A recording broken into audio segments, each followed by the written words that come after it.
Why are collector packs so expensive? And by comparison, why are play packs so much cheaper? I know this seems like a fairly obvious question with a fairly obvious answer, but I know there's some people watching this video who are like, I have no idea what's in a play pack versus a collector pack. Can you get the same cards? Why are they so expensive? I don't get it. And because there's so much unrest surrounding the price of collector packs, because the pre-sale prices on new sets are absolutely through the roof, I wanted to just explain what you can get in a collector pack versus what you can get in a play pack most of the time, and also why it doesn't matter to most Magic players as much as you'd think. MSRP is sort of irrelevant at the moment because prices just aren't holding, but just to demonstrate the difference in the expected price per pack, play is supposed to be $5 to $7 and collector $25 to $40, depending if it's Universes Beyond or in-universe. First, let's start with what you can open in a play pack. A play pack of Magic cards is going to have every single base set card in a new expansion, right? If it's not in the play pack, it means it's not legal in Standard. Standard is a format that basically includes the last 2 years of Magic cards. Some people play it, some people don't. Nothing to do with Commander. What play packs won't have are special art versions of some of the cards from the base set or any Commander cards, right? There are Commander decks that come out for Magic,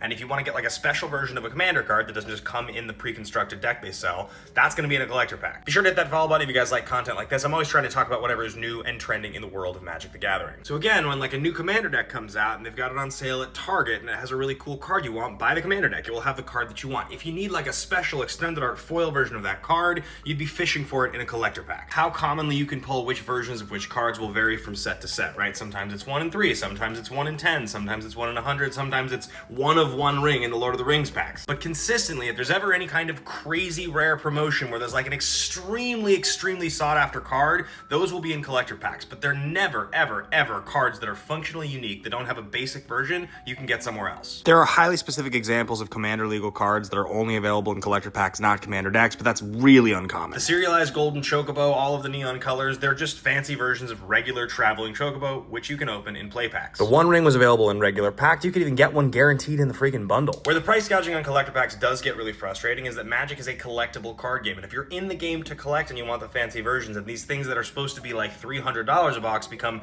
$1,400, $3,000 a box, it makes collecting quite hard. But if we're being honest, the word collectible does mean that something is scarce. If there's a lot of demand for something that is scarce, it gets very expensive, whether that's coming from scalpers driving up the price or just collectors hoarding all the copies. Not saying it's right, just saying it's kind of an unavoidable fact of life when you put the word collector on a product. Sometimes, like in the case of this new Avatar set, they'll release a card like this Katara, which is only available in the Jumpstart decks. But Jumpstart decks are basically beginner product. You're gonna be able to get that for dirt cheap at the local store. Even if it goes up in price, it'll come down. But ultimately, if we're talking about collector packs, play packs, doesn't matter. If you're looking for a specific card for a specific deck, buy the card. Buy the Commander deck that has the card if you want to buy the Commander deck, but ultimately buy the card, because opening packs is its own beast. It will lead to one thing only, which is you won't get the cards you're looking to open. Trust me, as a guy who's opened a lot of packs, I know this.